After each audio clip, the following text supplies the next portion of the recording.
अस्सलामु अलैकुम व रहमतुल्लाहि व बरकातुहू। इन्नल हम्दुलिल्लाह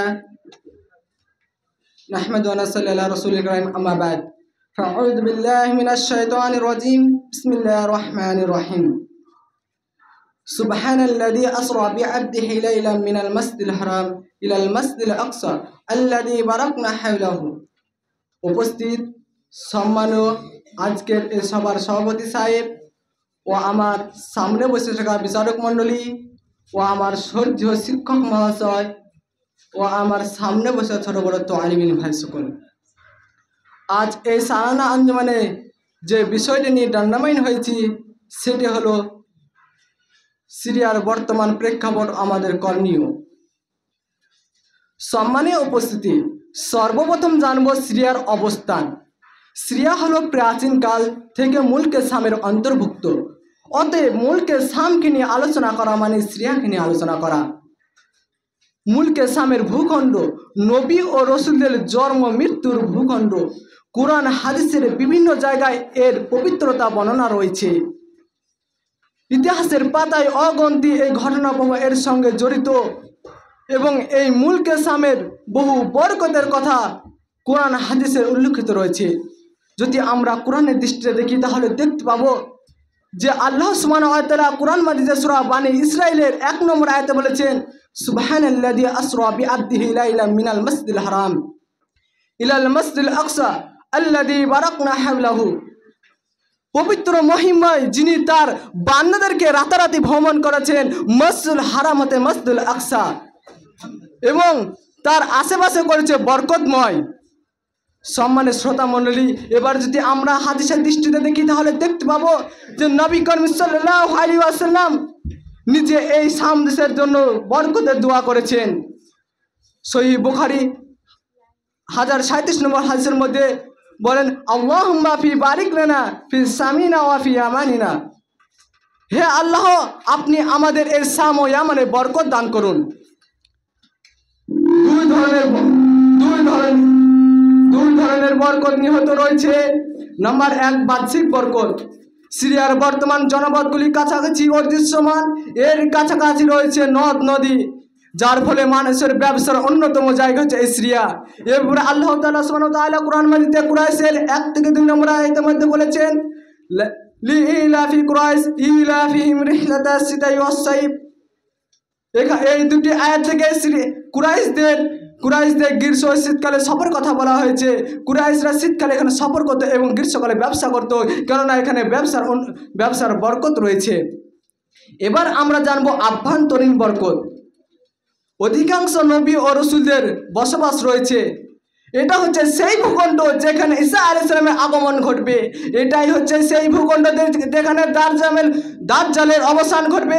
এটাই হচ্ছে সেই ভূখণ্ড যেখানে ইসলামের বিজয় ঘটবে।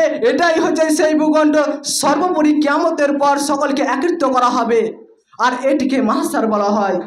সম্মানের শ্রোতা মণ্ডলী, এবার আমরা জানবো সিরিয়ার মুসলিমদের ওপর জুলুমের ইতিহাস এবং বর্তমান অবস্থা।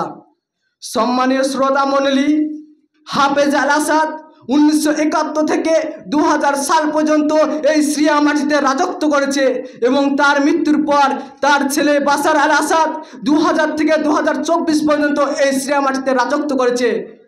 দীর্ঘ 53 বছর এই বাশার আল আসাদের পরিবার এই সিরিয়াতে রাজত্ব করেছে এবং মুসলিমদের উপর অত্যাচার করেছে, জুলুম করেছে।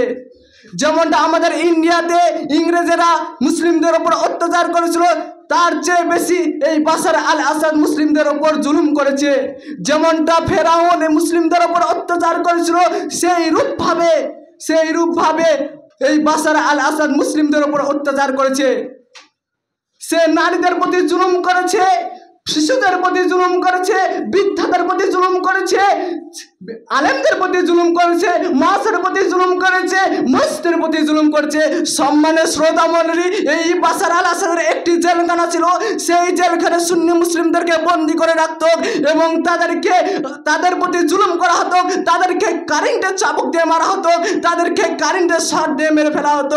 সম্মানের শ্রোতা মণ্ডলী, এই বাশার আল আসাদের বিরুদ্ধে এক সালাফি মাযহাবের এক ব্যক্তি কথা বলেছিল, তার প্রতি প্রতিবাদ করেছিল, সেই ব্যক্তি এই বাশার আসাদের সৈন্যরা সেই ব্যক্তিকে গলা পর্যন্ত মাটিতে পুঁতে দেয় এবং তাকে বলতে বলা হয়েছিল, বল লা ইলাহা ইল্লা বাশার। সেই ব্যক্তি না বলার কারণে তাকে জীবন্ত মাটি দেওয়া হয়েছিল। সম্মানের শ্রোতা মণ্ডলী, কিছু শিশু 11 থেকে 12 বছর বয়সে এই বাশার আল আসাদের জুলুম সহ্য করতে না পেরে তারা একটি স্কুলে আন্দোলন করেছিল, তার প্রতিবাদ করেছিল। এই কথা যখন বাশার আল আসাদের সৈন্যদের কানে যায়, তখন সেই সৈন্যরা সেই শিশুদেরকে বন্দি করে এবং এই শিশুরার মাতারা যখন বাশার আল আসাদের কাছে যায়, তখন বাশার আল আসাদের কাছে যায় এবং বলে যে আমাদের শিশুদেরকে ফিরিয়ে দিন। তখন সেই বাশার আল আসাদ বলে একটি নির্দিষ্ট কথা বলে যে তোরা ফিরে যা এবং তোরা এই শিশুর কথা ভুলে যা, আর যদি তোরা না ফিরে যাস তাহলে আমাদের কাছে আয়, আমরা তোরাকে শিশু তৈরি করে দেবো। সম্মানের উপস্থিতি, এই বাশার আল আসাদের জুলুম সহ্য করতে না পারে, অত্যাচার সহ্য করতে না পারে অনেক সুন্নি মুসলিম এই দেশ ছেড়ে চলে যায়। এইভাবে তাদের প্রতি জুলুম করা হচ্ছে, তাদের প্রতি অত্যাচার করা হয়েছে।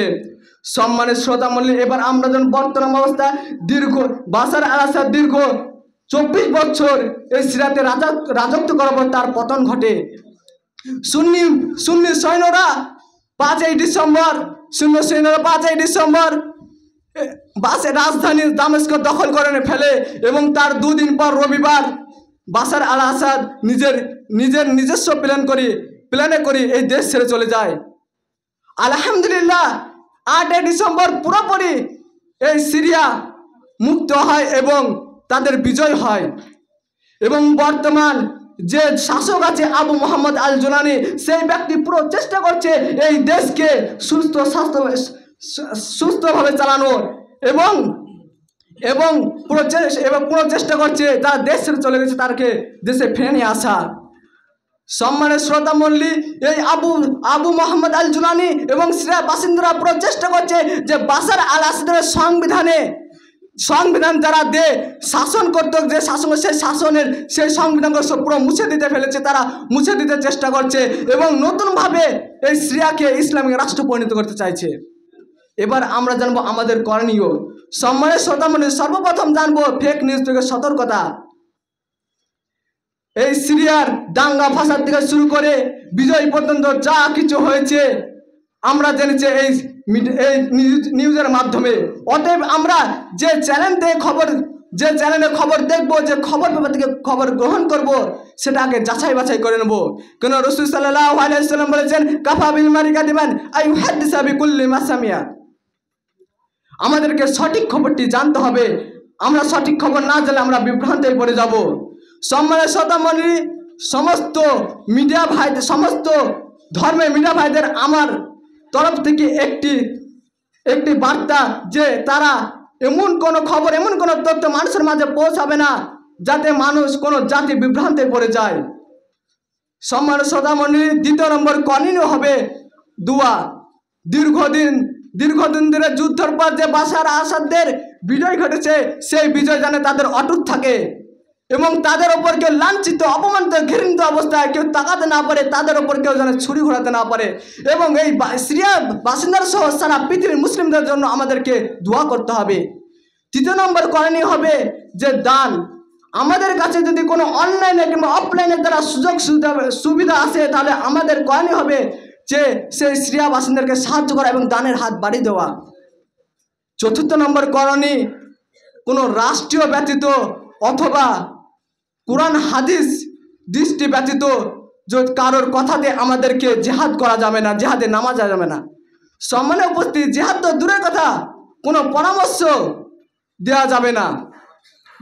পরিশেষে আমি আল্লাহ রাব্বুল আলামিনের কাছে দোয়া করি, আল্লাহ জানে সেই সিরিয়া বাসিন্দার যে জয় হয়েছে, সেই জয় যেন তাদের অটুট থাকুক এবং সেই সিরিয়া অনেক সুন্নি মুসলিম আছে যারা ভ্রান্ত আকীদাকে বিশ্বাস করে থাকে, বিশ্বাস করে পথে চলে, তাদের সঠিক পথে চলা তৌফিক দান করুন। আমিন। আসসালামু আলাইকুম ওয়া রাহমাতুল্লাহি ওয়া বারাকাতুহু। ওয়া আলাইকুম আসসালাম।